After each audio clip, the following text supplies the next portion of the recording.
Bueno, doncs nosaltres som l'associació d'hostelers, l'associació d'hostelers del centre històric Raval i Prados, el nom tècnic que li han donat, legal, i els membres són dos grans sectors, o subsectors dins de l'hostaleria, que és la restauració i l'oci. Tenim el convenciment de que una cosa va lligar a l'altra i hem decidit apostar, creiem que és una aposta forta, perquè això siga viable i possible en el centre històric d'una ciutat, com Gandia, en tots els perills que du, perquè les du, perquè és una lluita en els veïns, en les legalitats municipals, tenim que jugar, tenim que fer-ho viable.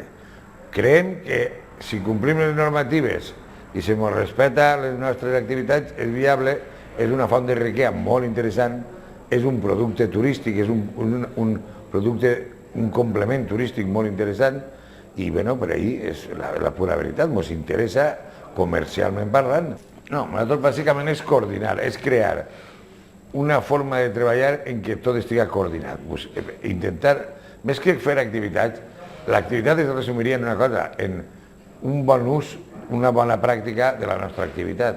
Els hostelers que siguin hostelers, la gent de l'oci que siga d'oci, discoteques, cafès, teatre, intentem, però és que això és autònom, és a dir, cada local farà el que considere, per això és propietari.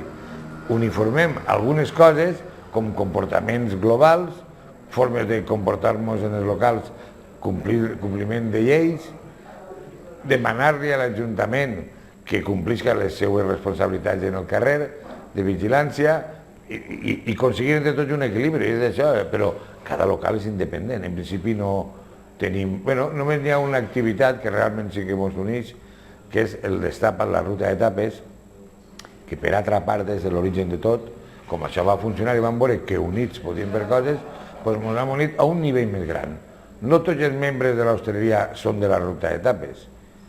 És a dir, la ruta de tapes és una activitat molt forta que està agradant, però podria fer-se una cadena de restaurants o una red de discoteques o de pubs. O sigui, no és la ruta de tapes tot. La ruta de tapes és el buque insígnia, per dir-ho. Aquesta és la qüestió. O sigui, el repte és com fer compatible un barri d'oci en el que condu de comerç i hipotètiques molèsties i incomoditats en el veïnat. Jo, com a anècdota el diré que jo soc les dues coses, veí i comerciant. Jo visc on treballo. Jo també sé el que és xillar pel carrer i tot això. Entonces, ens hem reunit, s'ha creat una comissió, la veritat és que auspiciada per l'Ajuntament, dels tècnics de l'Ajuntament, experts en so i en medi ambient, no medi ambient acústic, vull dir, veïns i comerciants, i ordre públic, la gent de la policia local. I entre tots ja fem reunions, acordem coses, pillem determinacions i estem intentant fer-ho compatible, que la vida de barri siga compatible en aquest tipus de comerç, que deu de ser viable.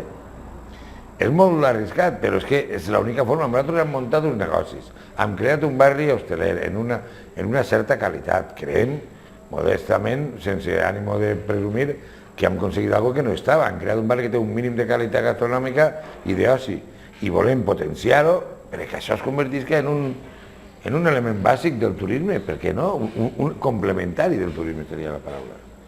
Sinó que damunt jo assegure que un barri vell, perquè jo he viscut així tota la vida, jo sé, o està degradat o està viu, i la forma de viure és donar-li comerç.